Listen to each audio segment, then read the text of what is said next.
All right, everybody. Doing a live stream and that. Because Alec Baldwin he is still back in the papers and that. Still blaming the trigger action on the revolver.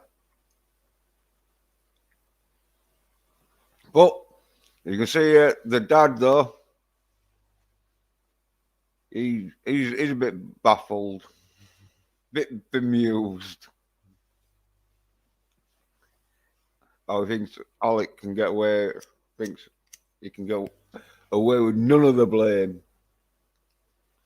And that. I'm going to read some of it.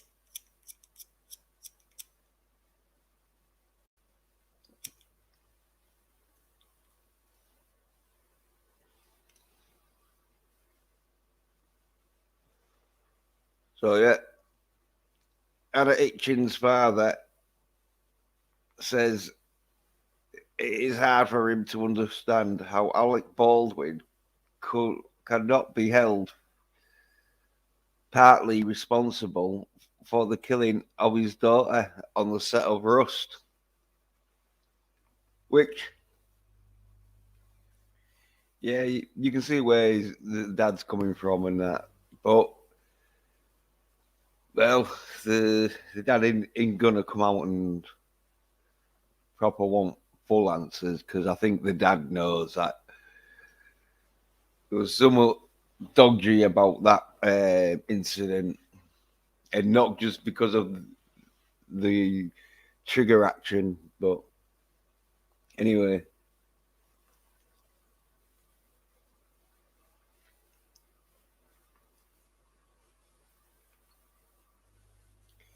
Yeah, Anthony Androsovich, father of Rust director and photographer um, Helena Hutchins, has recently opened up about the shooting on the set of the film, declaring that it is hard for him to understand how Alec Baldwin cannot be held partly responsible for the killing of his daughter. Yeah. Says, I can't understand the behaviour of Alec Androzvozche, recently told The Sun, which is a newspaper, wondering why did he sweep out his tweets when it became clear the shooting was on rehearsals. In the wake of the on-set shooting on the 21st of October, Hitchens' father continued, and why did he fire the shot during the preparations? The revolver is a type of gun which doesn't shoot before the trigger is pressed, and Alec is partly guilty for causing that shot. Yeah, definitely, but I don't think Alec's going to admit to it. So it seems like, because I read part of the article and that already. It seems like Alec knows there's something dodgy going on, but he can't say out.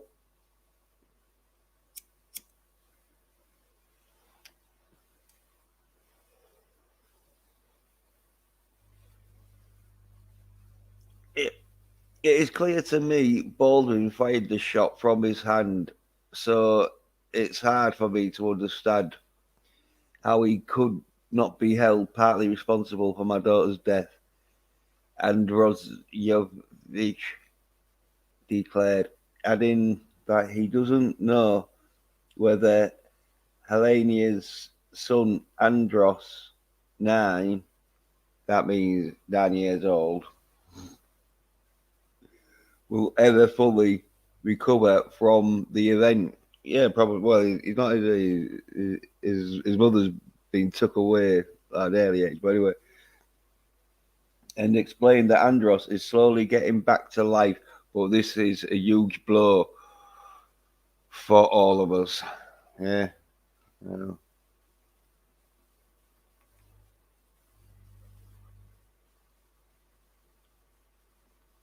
See the chat. No. I put a few links I want. No one's sort of coming out there.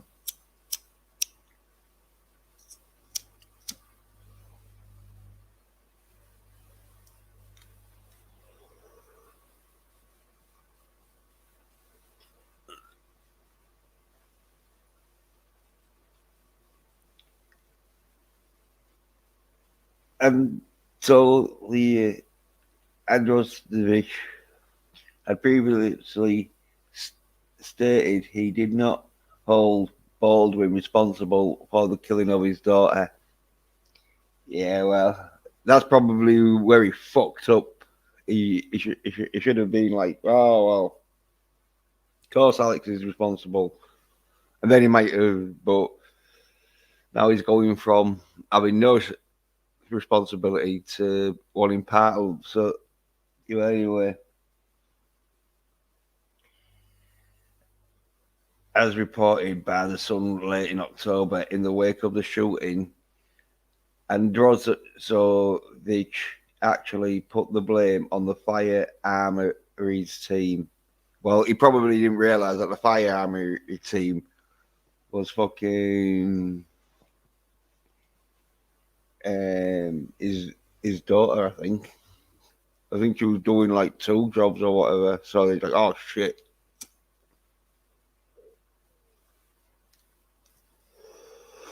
I'll have to blame Alec and that, which is right. He didn't know about it. Yeah, stating that he didn't hold Alec Baldwin responsible is responsibility of the prop people who handle the guns. Yeah, well then he probably saw who the prop people was and was like, oh shit, Alec, you're to blame. You was probably the most fucking experienced with guns on that set. So um, following the tragic incident that injured Rust director Joel Souza and killed director of photography Helena Hutchins, Alec Baldwin, who is also a producer on the film, took Twitter to issue a rather tone-deaf statement. Took to Twitter to issue a rather tone-deaf statement, yeah. Yeah, no words to cover my shock and sadness regarding the tragic accident that took the life of Helena Hutchins, a wife and mother and deeply admired colleague of ours. I am fully cooperating with the police investigation to address how this tragedy occurred, wrote Baldwin at the time. Yeah. And yeah, he also tweeted and all. I am in touch with her husband, offering my support to him and his family. With my heart is broken for husband and son, and we all know, or we all knew and loved Helena. Yeah, and I think there was one where I think he was talking about the trigger and all, saying, "Oh yeah." I didn't even put that, but Russ Grip supervisor Maureen Michaels also believes that Alec Baldwin is to blame for the killing of Helena Hutchins on the film set. Filling a lawsuit or filing a lawsuit against the actor, the armourer, and the film's producers 1 month after the tragic event.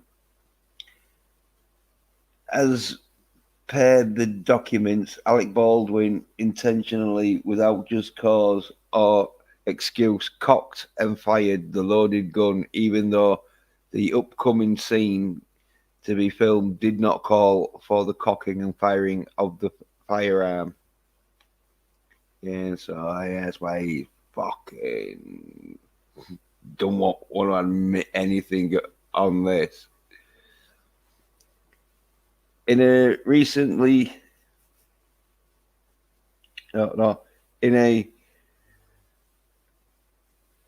relatively recent interview with the ABC News, George Stephanopoulos, Alec Baldwin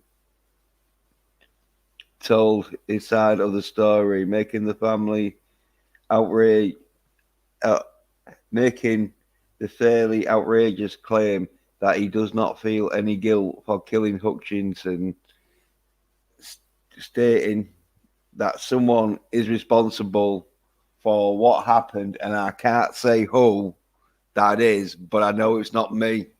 Now, was there another person in that room? Is Alec trying to tell people that no, he did not pull the trigger. He didn't even have hold of the gun. Is that what he's trying to tell people?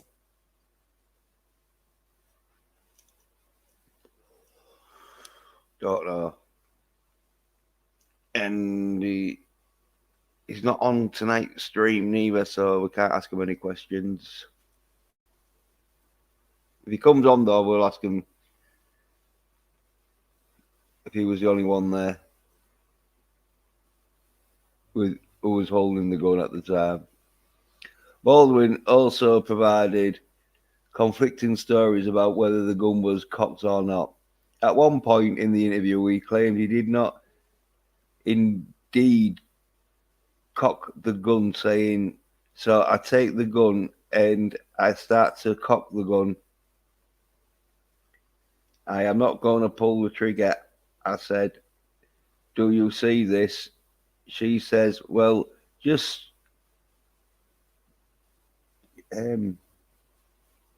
cheat it. I think I'm supposed to just check it, but well, just cheat it down and tilt it down a little bit like that." And I cock the gun and I go, "Can you see that? Can you see that? Can you see that?" And she says, "And let's go of the hammer of the gun," and the gun goes off. I let go of the hammer of the gun and the gun goes off. Right. However, in another part of the interview, Baldwin says he didn't cock the gun, revealing he pulled the hammer as far back as I could without cocking the actual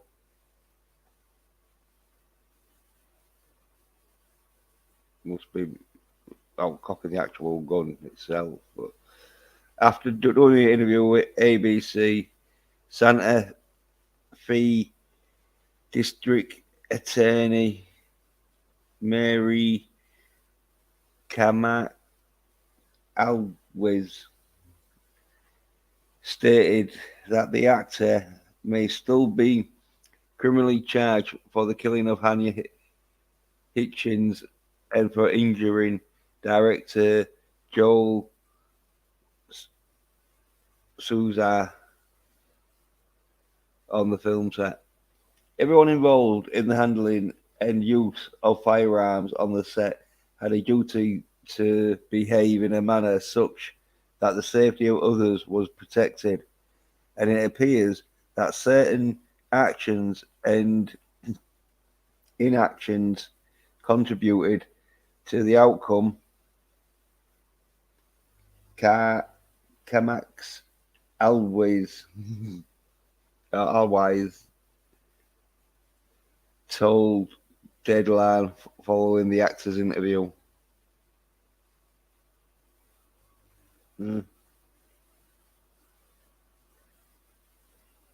She further explained that certain individuals may be criminally culpable for his or her actions and or inactions on the set of Rust. Yeah. That means like the fucking armory team's gonna get a bit of a questioning.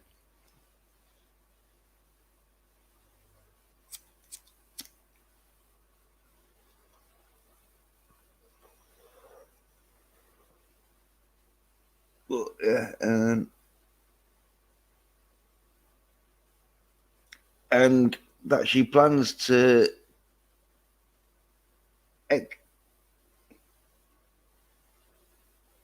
exercise by prosecutorial decisions to its fullest, including filing charges that are supposed to be probable cause, as her office juggles various legal theories at the time. Right, yeah, probably may got investigators or some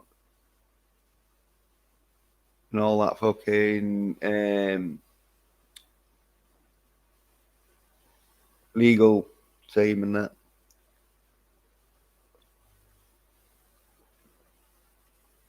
Checking out all the sort of probabilities and that, I reckon, but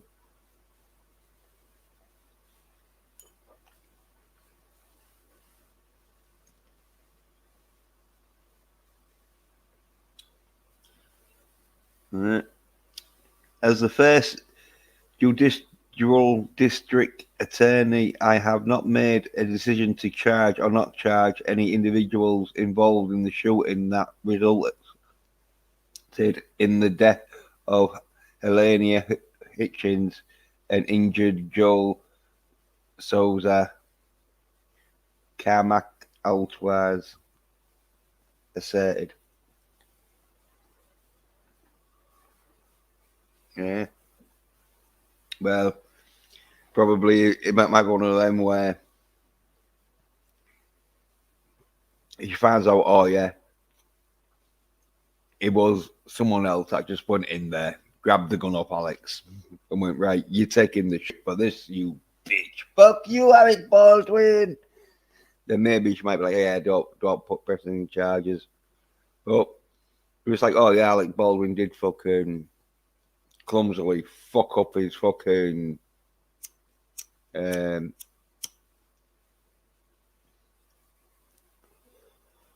part in the shooting. Like he shouldn't have even fucking been fucking around with the trigger and that. Then fucking yeah, it might be going down. It might be one of them and all where the person who fucking put the live round in might be also going down. But it's also relevant to note that Alec Baldwin promptly deleted his tweet account shortly after Santa Fe District Attorney Kamak Alves' statement. Yeah, he's not wanting to give any sort of indications. And that, yeah.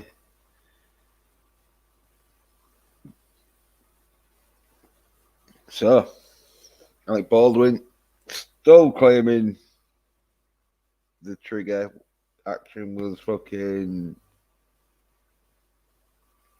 to blame. Mm.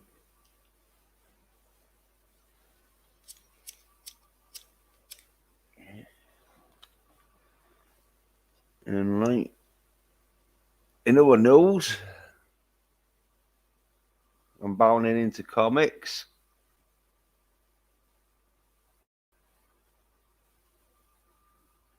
The Matrix is getting slagged all over. But until you see a film, you don't know if the critics, because the critics aren't fucking known for their fucking knowledge of films nowadays. So you don't know if the critics are just fucking saying shit in that. But Matrix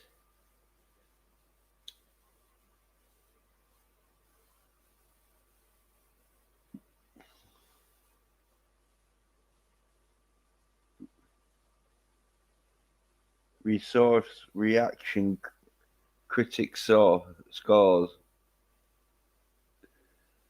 are here, and the critics are very polarized. Yeah. So, see.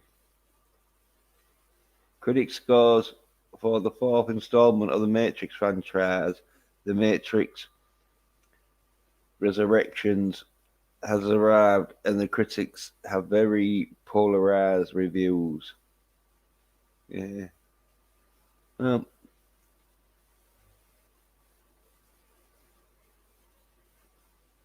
yeah. There seem to be quite a few females in it, so yeah.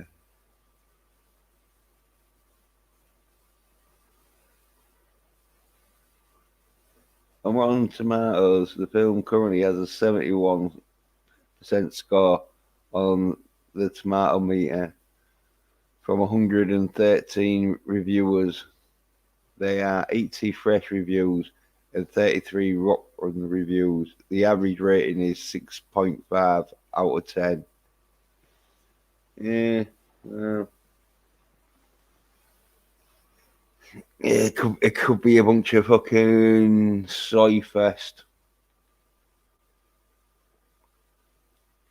The top critics score sits at 67% from 39 reviews. They are 26 fresh scores and 13 rotten scores. The average rating is 6.4 out of 10. Yeah. Here's what some of the critics are saying. Randy Mears at the San Joel Mercury News. Give this film 3 out of 4. He writes, reconstructions can't compare to the original film, but it's a lot of fun. Wow. Sounds like it's shit then, doesn't it? Valerie Complex at Deadland gives the film a fresh score. She writes, oh, well, it's going to be shit then, isn't it? It focuses on telling a heartfelt story that rings as true to reality as possible. This may cause hardcore Matrix lovers to love the direction that's been taken, but it's a breath of fresh air to me. Yeah, sounds like they fucked it up.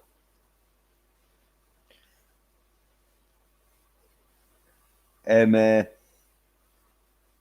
Stefisky at Thrillist gives the film a fresh rating. She writes, this movie finds joy in re- retreading old ground and picking out threads here and there that wave into new pathways, unexplained twists and turns, and an endless array of surprises. In other words, the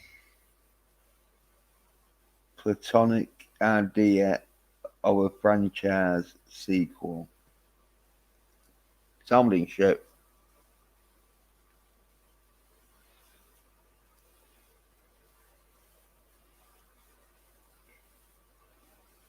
Hmm. Oh, here we go. Peter Subkashnish at efilmcritic.com gives the film a rotten 2 out of 5. He writes, a disappointing film that has a few interesting ideas here and there, but downs them a lot of narrative clutter, half-baked, intellectual musing, and surprisingly half-baked action beats. Probably a lot of female fucking action in it. I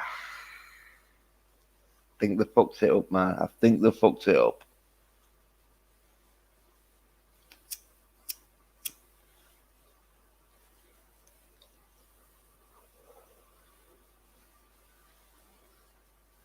Anthony O'Connor at Film Mink gives the movie a rotten 7 out of 20. He writes, too torrid, too inconsistent to offer a cohesive experience, much less than an enjoyable one. Yeah. Brent Knight at The Last Thing I See gives the movie a B minus. He writes, at times this is exciting and fresh. At others, it's a painful, dreary rehash.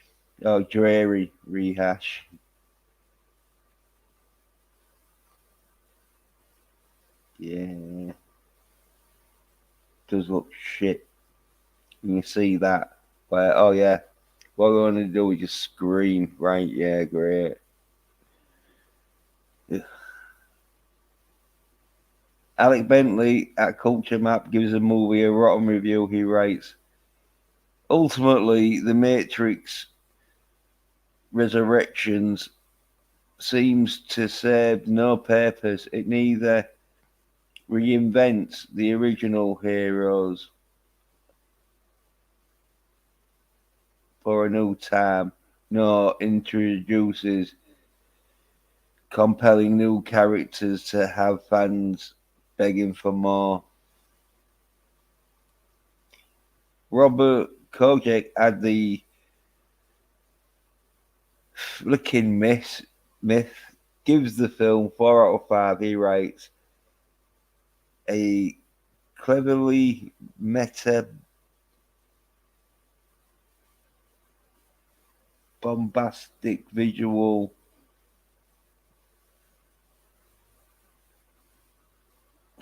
phenomenal epic tale of reconnection with unabashed romanticism, further the cementing Neo and Trinity as a Dharmite duo.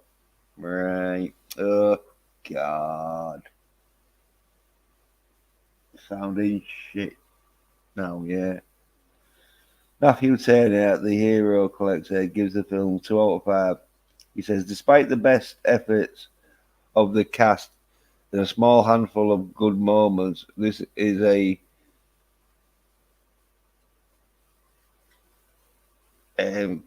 chaotic mess that fails to justify its existence. Yeah, there's a few people not liking it. Probably too much female action fighting in it. I don't know. I ain't seen it, but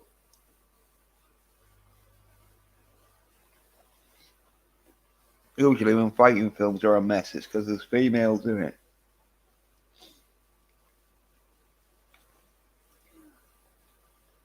Grace Randolph at Beyond the Trailer gives the film a rotten score. She says some nice moments and performances, but overall, it's not only doesn't gel, but it never really gets off the ground. Promising cool stuff the next time. is crazy for a fourth installment. Yeah, well, they do. I think they do want to do a trilogy, but if they put too many women in the first installment, they might not get a second go. But Jimmy at Joe Blow gives the film 8 out of 10. Right. If you appreciate this franchise, there's little doubt that you won't enjoy this trippy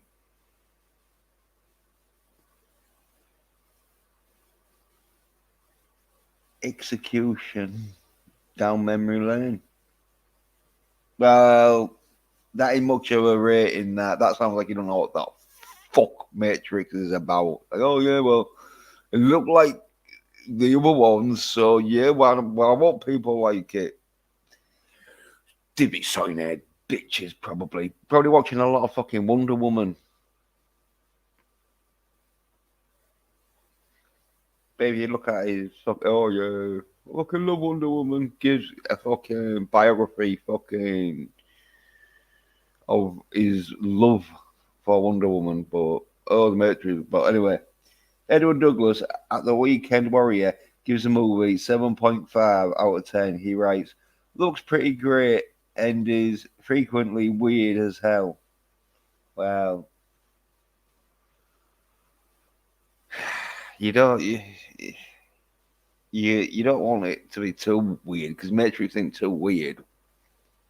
Once you fucking know the premises of the Matrix, but anyway, as hell. But it's also suitable grand final to the original trilogy. Well, I don't think it is, but I think they want to do some more. But it could be if it don't fucking make much money in that. But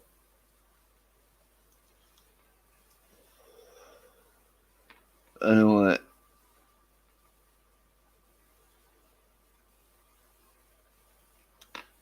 Jeffrey Zang at Strange Arbors gives the film an A. Bardis. He writes, The Matrix Resurrection inspects its own inspects its own place in puppet history whilst thumbing its nose at the very system that birthed it. Well,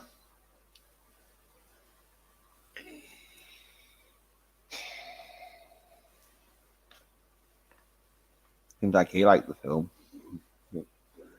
Julian Roman at MovieWeb gives the film 3.5 out of 5. He says The Matrix Resurrections goes back to the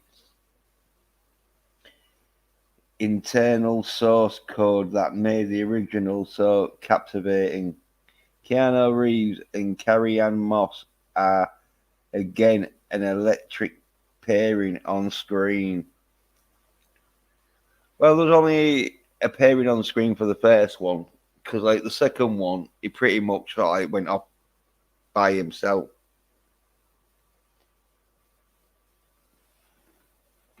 Well, it sounds like this dude's probably only seen the first Matrix, and so I think they're all like that.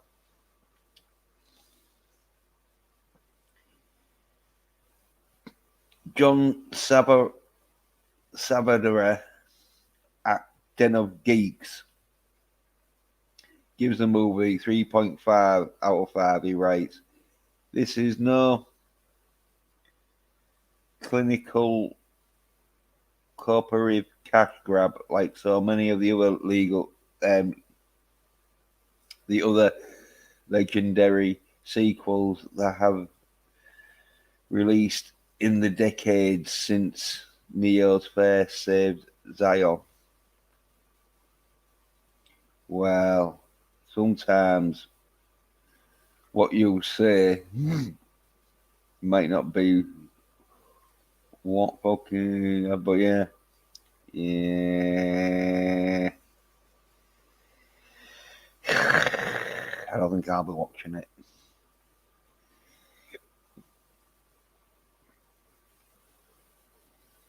Mm.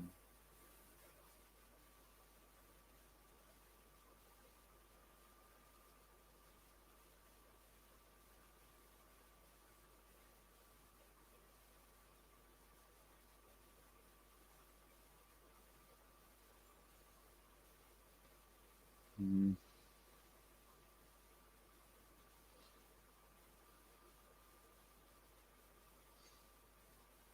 Yeah.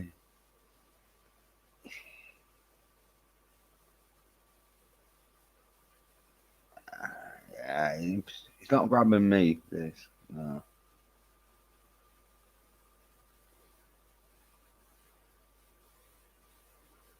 Let's see some more. Yeah, I'm thinking this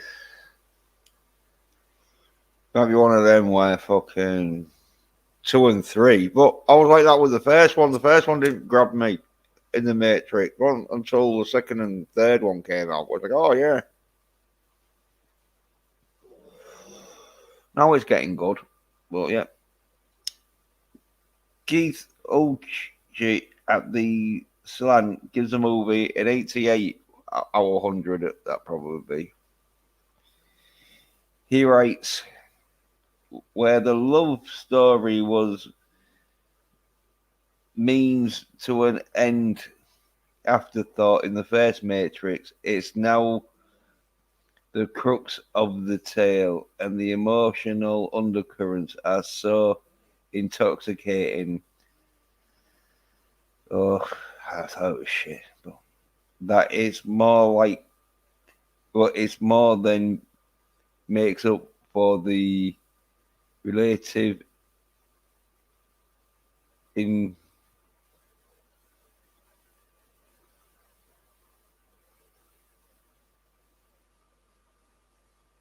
in in the guys in like in like makes up for the relative incoherence of the action scenes, I think. But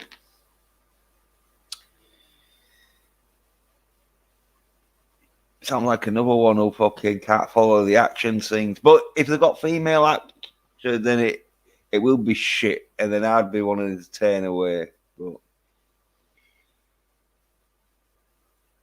Joseph Rothkopf at the Entertainment Weekly gives the movie an 83. He says, Resurrection does eclipse its predecessors for full-on kick you in the heart romance. Ugh, that's not a good thing.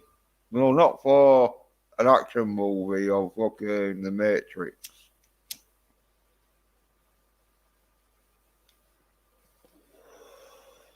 By the way, Reeves and Moss comfortably with silence lean into an adult intimacy so rare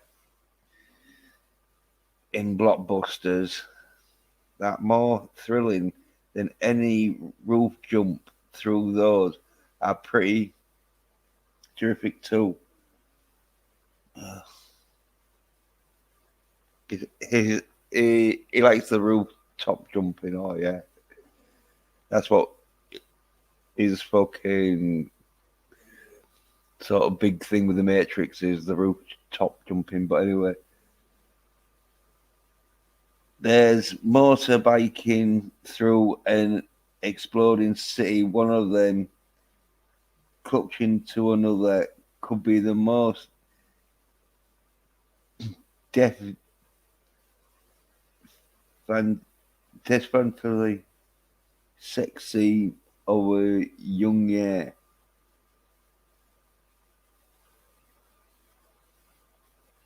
Definitely sexy scene of a young year. Ah, right. Yeah, I think he's trying to say that riding a bike with someone clutching you is going to be the sexiest scene ever. Yeah, I tell you something. Yeah. The people who are like fucking bigging this movie up sound like they've never seen a fucking action movie. So,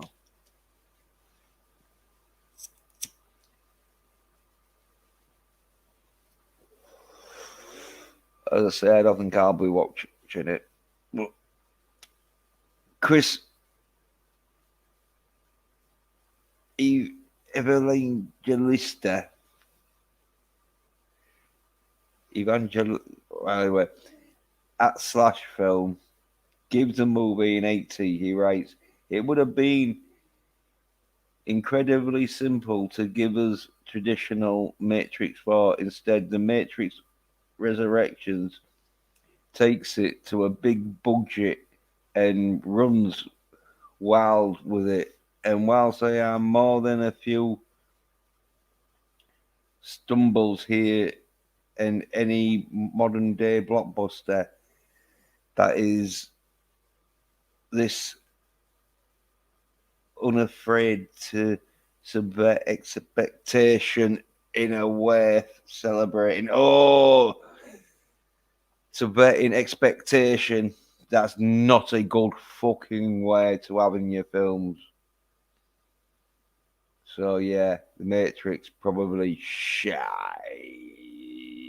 Well, Matrix Resurrection shy. Love Resurrection sounds like, but Jack Shepherd at Total Films give the movie an 80 rate.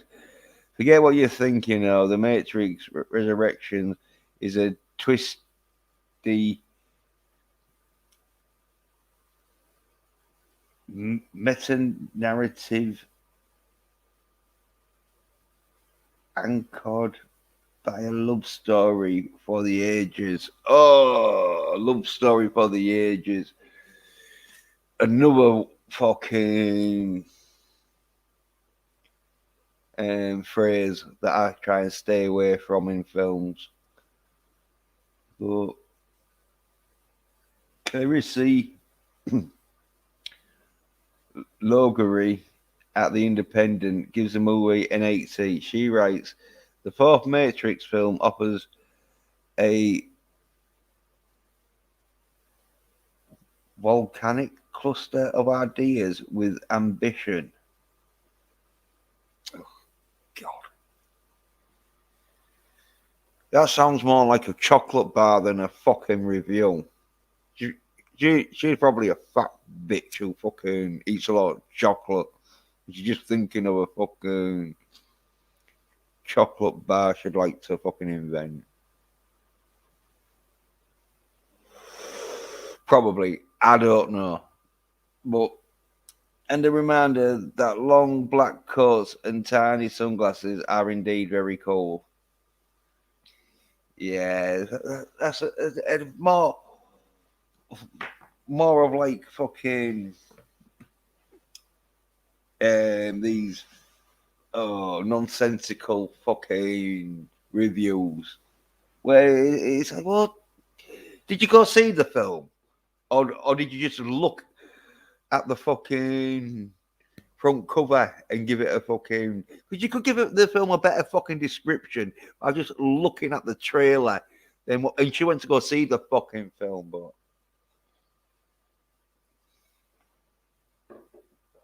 you should stick to her love stories and that. Robert Daniels at the playlist gives the movie 75, probably out of 100. He writes, Walker Wish, Ski. The Matrix Resurrection, a fun Albert messy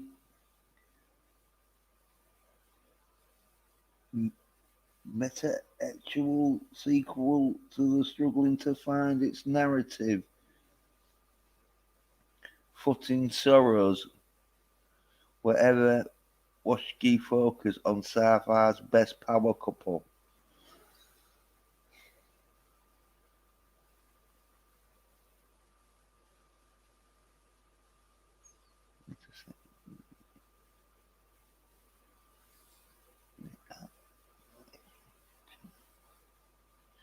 So I don't know if he liked it or not.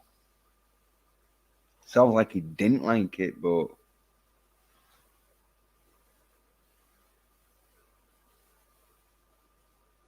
cause one of them, he's saying, "Oh yeah, it's fun, it's great,"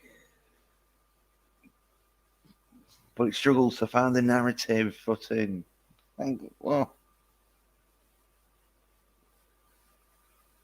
like shit. Then if it fucking lacks a fucking good storyline, innit? Or the storyline, according to him, was a bit patchy. Couldn't really get into it. But anyway, this Sharon McMillan at the Conquest gives the movie a 75 as well. She writes, as any good therapist will tell you, oh God, I don't really want to know about therapists though. But anyway, you can't embarrass the future without coming to terms with your past. Or embrace, yeah. You can't embrace the future without coming to terms with your past. Resurrections is very, very considerate of this, or scores of this consequence. But anyway,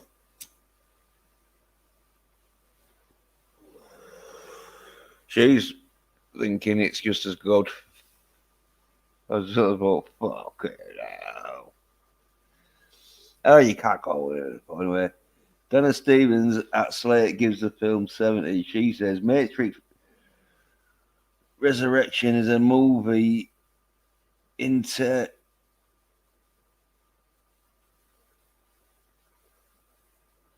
in, interested in collapsing binaries. Oh, the ones between man and machine, between digital and real life, between past and present, and of course, between genders. Oh, you just fucking give that the kiss of death then. Yeah. John Defoe at the Hollywood Reporter gives this movie a 70 as well. He writes, if you love The Matrix and hated the sequels or simply found them unsatisfying, go see this one. Have a blast, but wear a mask. Fuck off. I'm definitely not gonna fucking wear a mask, and I'm probably never gonna fucking go see this film. Well, I'm not gonna pay any money to go see this film now because you just fucking made it sound real good for you, and so if you think it's good, then I'm gonna think it's shit. Peter DeBerry at Variety give the film 60. He writes, essentially, a greatest hits concert and cover versions rolled into one, complete with flashback clips to highlight points from the past installments. The new movie is slick, but considerably less ambitious and ambitious in scope than the two previous sequels.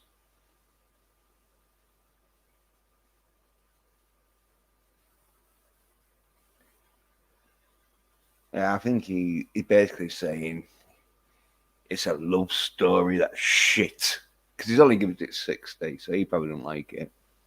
And I'm thinking I'm probably fucking in the same ballpark as it'll be like load of shit. Unless like a bird and you didn't really like Matrix 2 and 3 because it was a bit too masculine. I think they should have called this Matrix for women.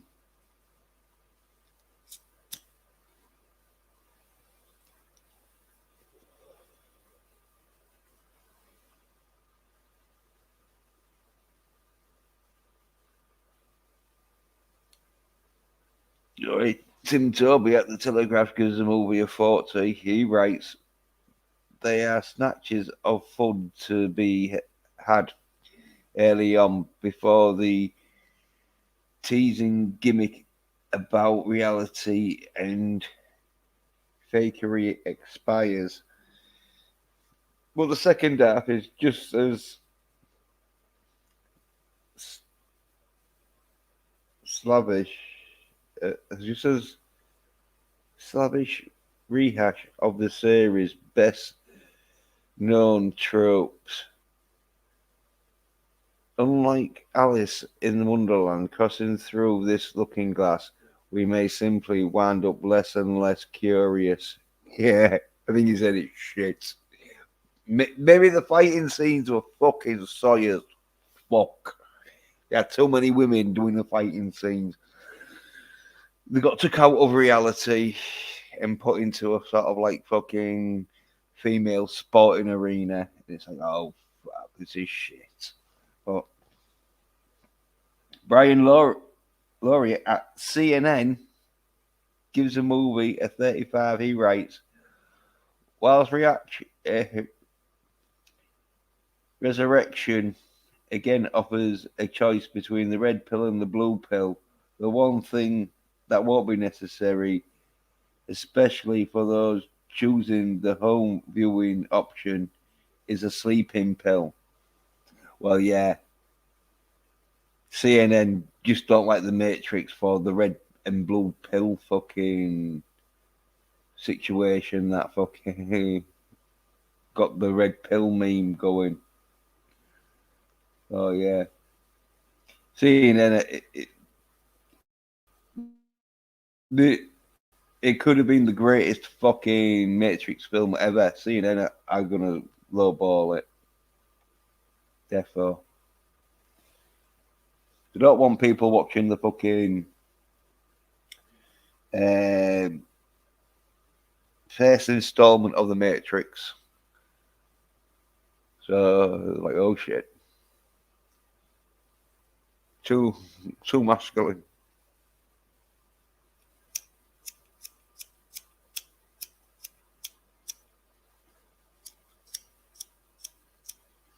But yeah, I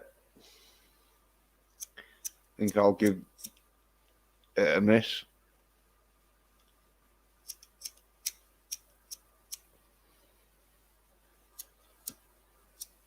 I don't even know why they did it. A fucking resurrection there, because I thought the fucking franchise ended pretty good. Like, yeah, there we go. Bosh. Finished.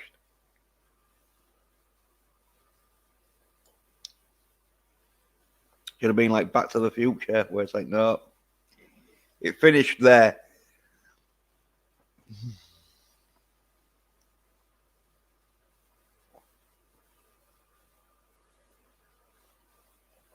But they're gone for a resurrection and that.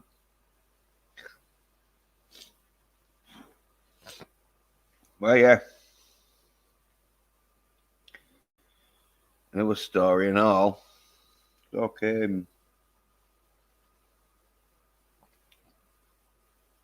Might not have seen this,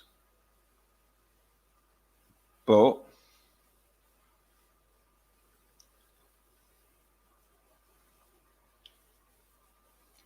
Steve Crowder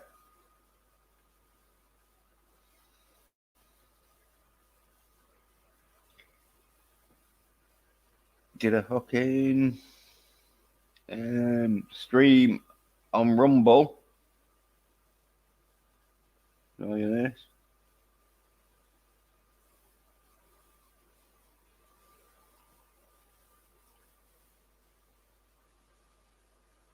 Yeah, no.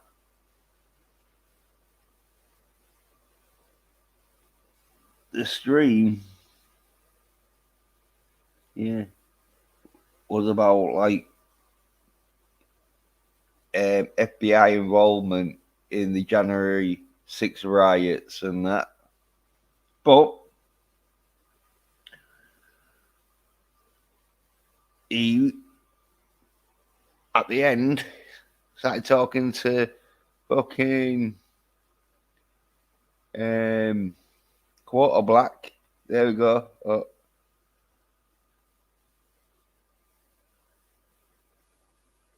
All right, wait.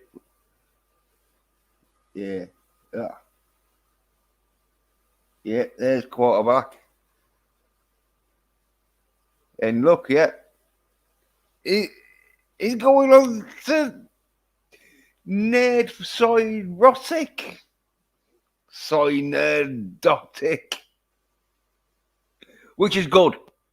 Because I fucking hate fucking that soy bitch on fucking Steve Crowder. So Steve Crowder's fucking show should get more masculine. That's why I think he got booted off. I think it was one of them where Steve Crowder was like, stop fucking talking about Wonder Woman. We don't fucking give a fuck. We've got fucking Conan the Barbarian and Cobra fucking posters up that are like done to Steve Crowder sort of like thing. And probably Quarter Black was like, oh yeah, you should get a Wonder Woman one or a Black Widow. And Steve Crowder was like, no. And so Quarter Black probably went, right, well, I'm leaving. And so he's leaving, which is good. I noticed like Steve Crowder was like, oh yeah, well, we'll have you back sort of thing for fucking some skits and that. You know, the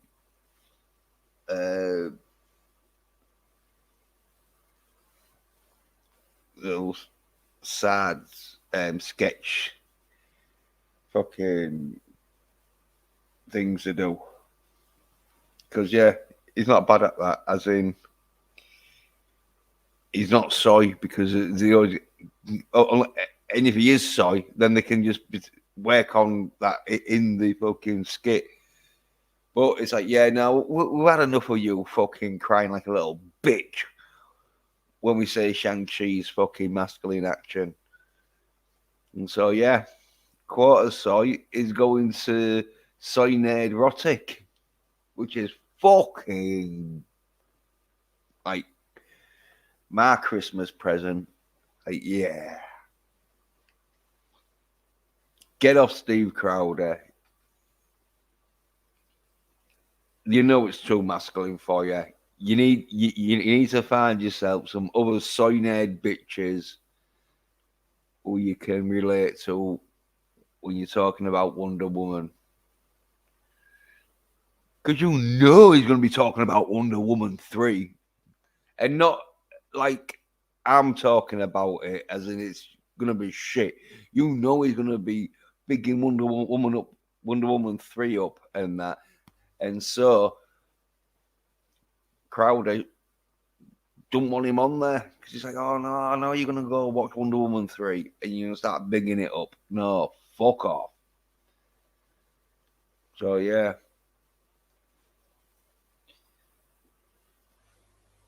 If you start seeing soy nerd erotic fucking going even more soy nerd erotic, then you'll know why. So what happens when you get yourself in a little fucking soy echo chamber?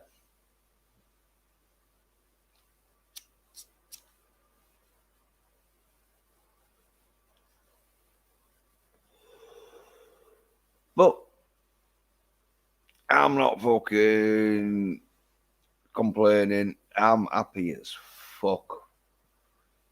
Because I don't care. Even if fucking Steve Crowder brings on even a Sawyer bitch, it's like, as long as you don't talk about Wonder Woman and starts crying nearly when Steve Crowder says the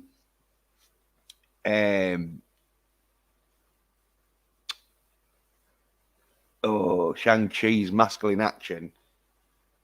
Don't cry like a little bitch. So yeah,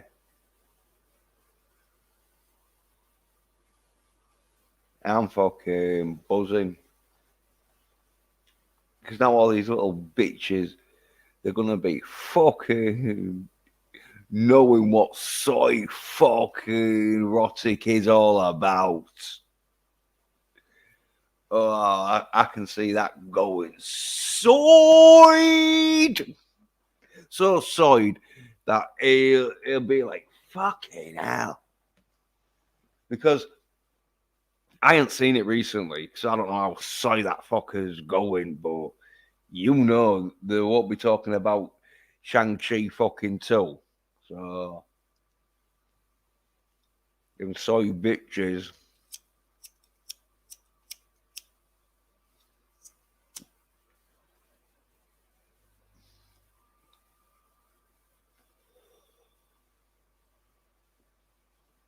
But yeah, this is gonna be fucking great to see fucking how soy fucking it gets because I I won't even fucking see I'll just realise how soy it is by when people I would am saying, oh yeah, soy near erotic. How many people say, oh no, I ain't.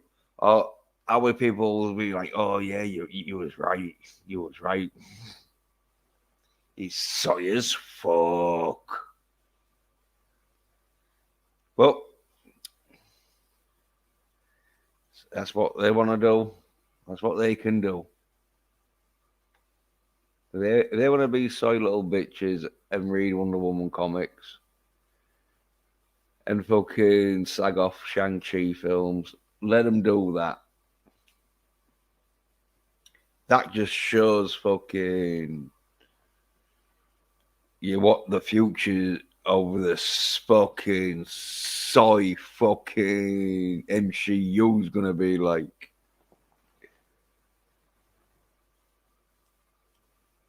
Well, apart from Shang-Chi. But as I say, they won't be talking about Shang-Chi, will we? Or will they? Will we having to be like, oh yeah, shit.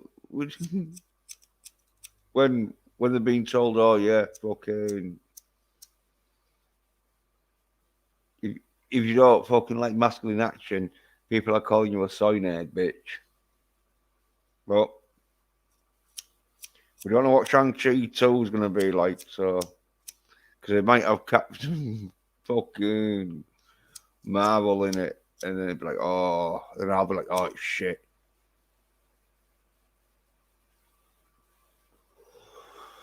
There was people that fucking watch Captain Marvel and I couldn't tell. So, you know what I mean? Steve Crowder's done himself a fucking solid there. So, yeah, get that fuck out of a fucking masculine fucking atmosphere in that. Yeah. Fucking soy as fuck, though. And I've been telling people this and that, but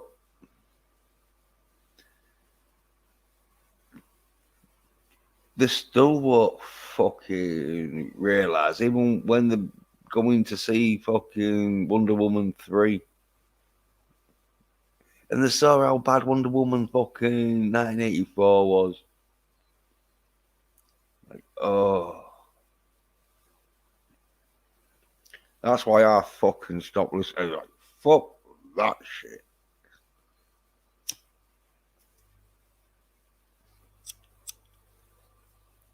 No way am I fucking gonna be watching Wonder Woman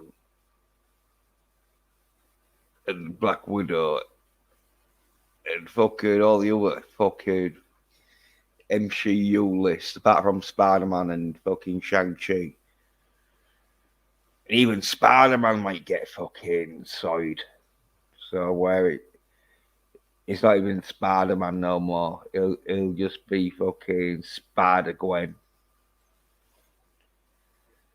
So the Shang-Chi will be probably the only masculine. Because Black Panther ain't gonna be masculine, I don't think. Oh yeah. But I've got Scott Adkins films I need to watch.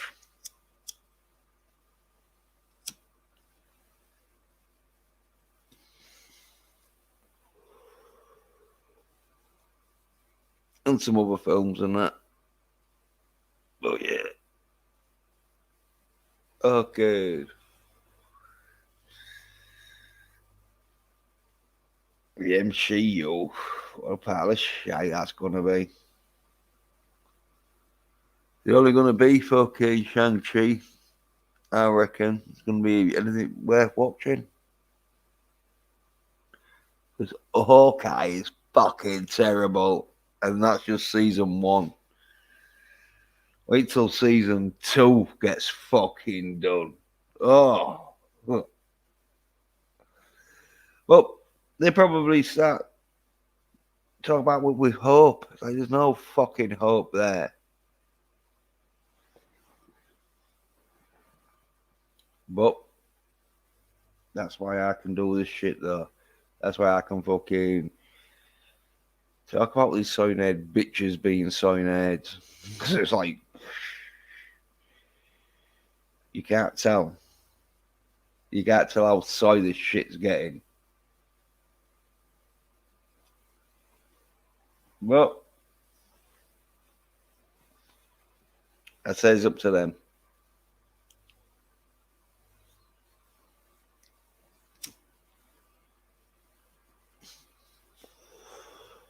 They can be as soy as they fucking want.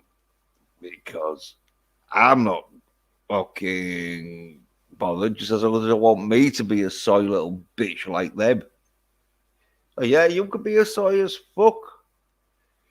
You can watch as many Wonder Woman. In fact, as I say, I really need them because if I wasn't watching Wonder Woman fucking films and being little soy-head bitches, then I'd have to fucking talk about something else. And I just love fucking talk about these soy-head bitches. So, and I know they're always going to be there. They're always going to be there because there's that like 30% of the population who are brainwashed sheeps and they cannot change. To them, changing their life pattern is so hard. It was hard enough for them to get a life pattern. Never mind start changing it. So fucking, they're always going to be there, unless something tragic happens, and due to their, let's just say, effeminate ways,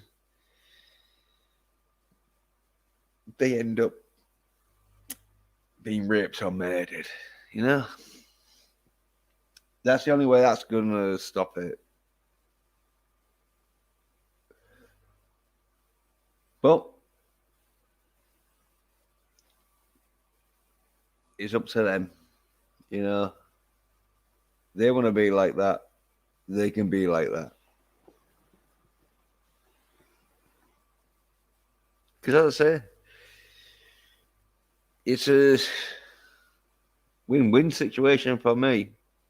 Either they keep being soy-nerd bitches and watching all soy-nerdy fucking stuff, and I can just fucking laugh at those soy-nerd bitches fucking lifestyle, or the man the fuck up and start watching action films, and then there's going to be a lot of good action films around.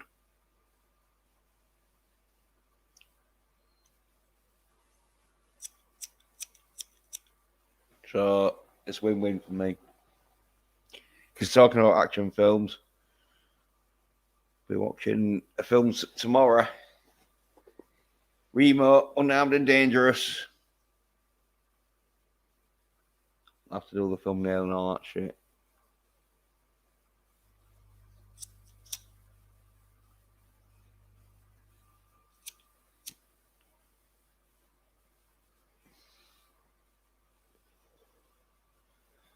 Yeah, good film on that. Bit corny, but I'll be doing a stream afterwards talking about it.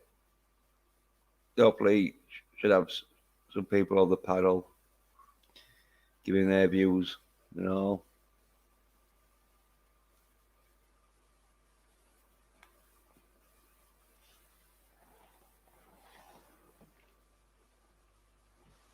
Yeah, it's a bit of a corny action film, but still some pretty good fucking action sequence in it, though. So even though it's a bit corny, it's still fucking good. It was done in '85 and all, so they didn't have any CGI graphics to rely on.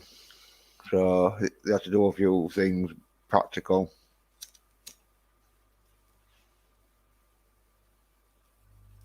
CGI didn't get fucking used till early 90s. And that was on big blockbusters, you know. So even though CGI sort of technology was around, probably in the 80s, but it was real shit, like Tron sort of graphic sort of thing. So you couldn't really do much. But yeah, CGI until it got late 90s wasn't all that good. And then once it got good, it was like quite rare or quite expensive, so you didn't fucking have it in every film. But now it's gone quite cheap and that, and more people that can do it.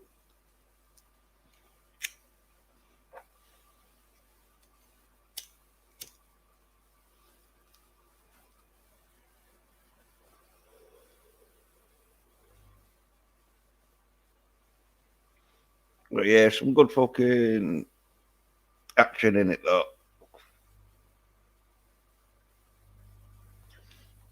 Remo, Unbound and Dangerous. I'll bring the.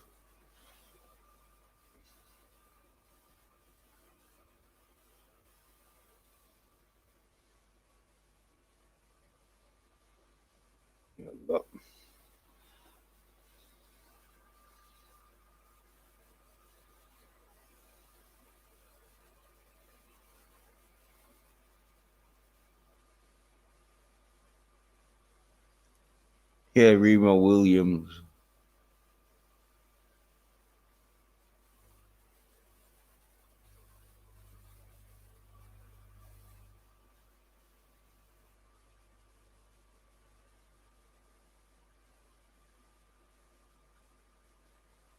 Yeah,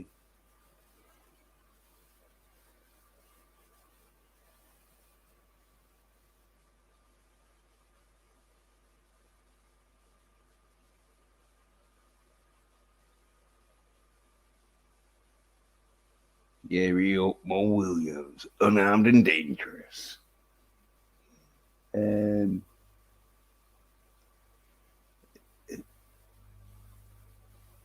yeah,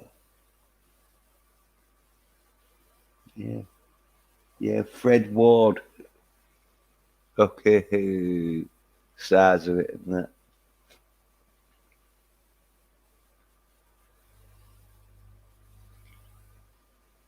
Mm. Oh, thingy and all. Aero fucking was in deep space now. Yeah, I think it was deep space. Or was it Voyager? Oh. Well, anyway, I forget the name.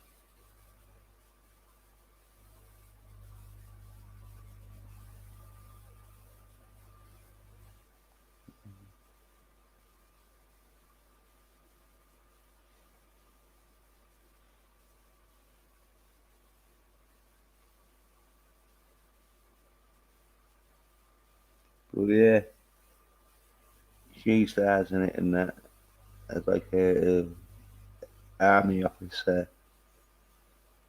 Very good part in that.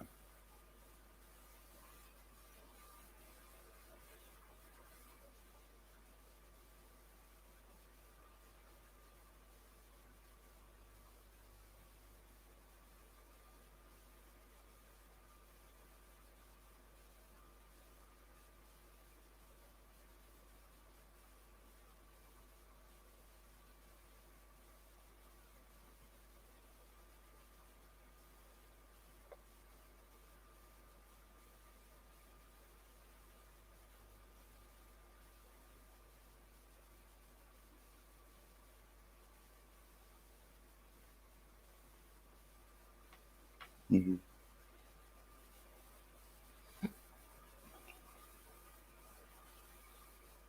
Remo, unarmed and dangerous.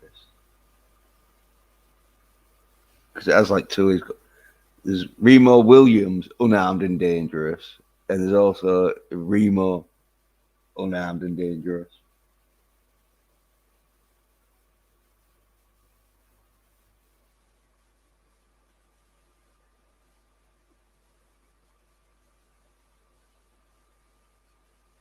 Yeah.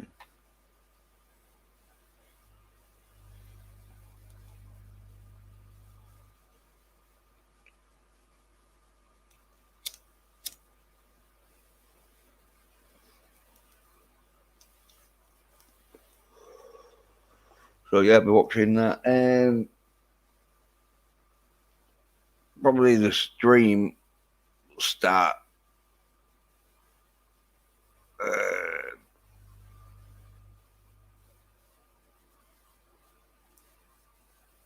12 o'clock my time. So I'll probably be 7 o'clock time East Coast, and then it'll be like 6 o'clock Central.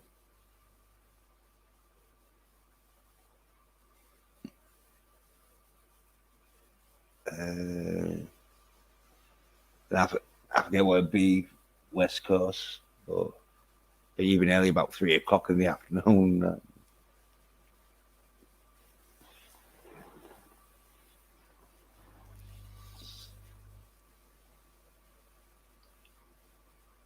Yeah.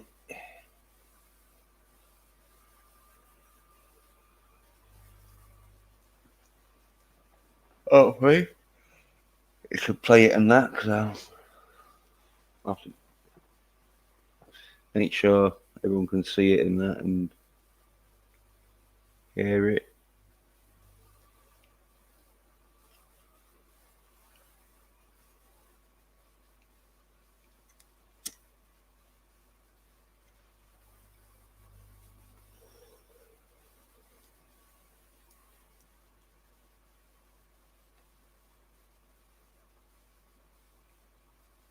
Yeah, okay. Might be doing sort of Wednesday sort of movie night sort of thing. Sort of like review some action films and that. Because most films nowadays are shit. So hopefully I'll be able to get some fucking Scott Atkinson films for some movie nights. Yeah,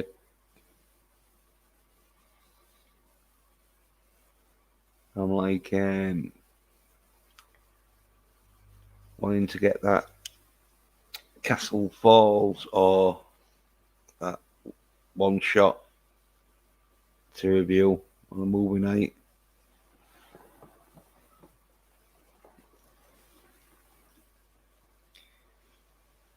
I have like spoilers in it, obviously.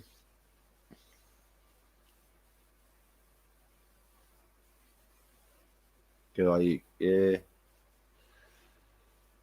when you review a movie and that is hard to like fucking stop yourself from giving away spoilers. So just be prepared for loads of spoilers for the film and that.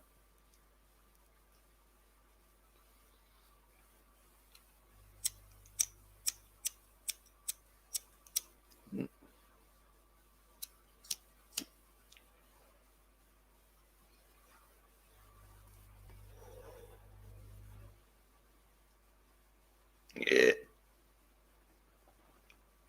Gonna also like get some action films, like some Bond films.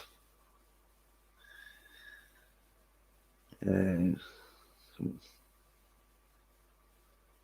like 80s action. I'll have to get some and that. Oh no, well I've got quite a few, but I'll have to get some that fucking I ain't got, so not only can I watch them again, I can then own them.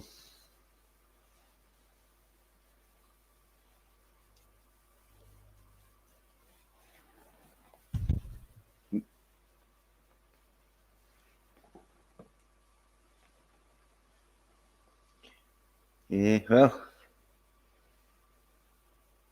I'll close the stream sort of down now.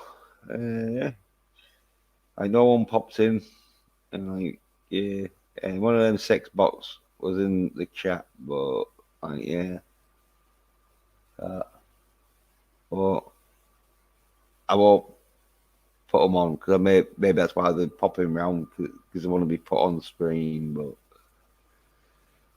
yeah, anyway, thanks for watching.